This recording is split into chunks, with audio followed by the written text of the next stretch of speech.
So we're just going to do a quick install on this, guys. This intake was sent to us by MST before SEMA. There's already been a couple other influencers that have done installs. You might have seen them on Instagram. We've been pushing it on our account as well, so go ahead and check that out. So I'm going to breeze through this. We're going to get the install done and show you what it's all about and what I think of this intake.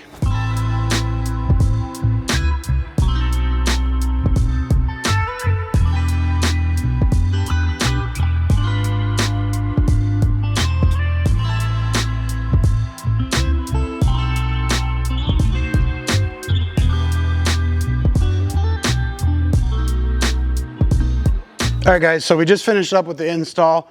Super awesome install. This is the one you guys saw on the table, was a prototype one. So what you have to do is you install this, but from what I'm being told, all this is actually going to be installed for you guys already, as well as the inside plastic trim ring here, as well as the piece that brings the, it's not like a actual suction, but it's the seal, if you will, where the cold air filter that comes around here brings the cold air into this box.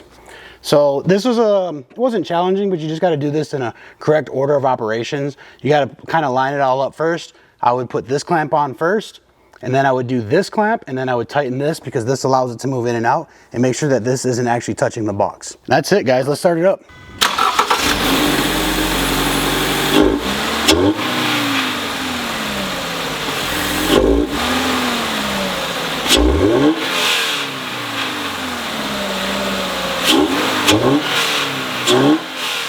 All right, guys, so this intake should take about 20 to 30 minutes. Good to have a friend help you. That's what's cool about cars and the community and stuff like that. Grab someone else who has a car. You'll need an extra set of hands. That always works. It's always the best thing. We want to thank Ricardo for bringing his car in. It was kind of a spur of the moment purchase from him, but we happen to be here, so we're filming this video today on his car. And dude, enjoy your GR86 with the new intake.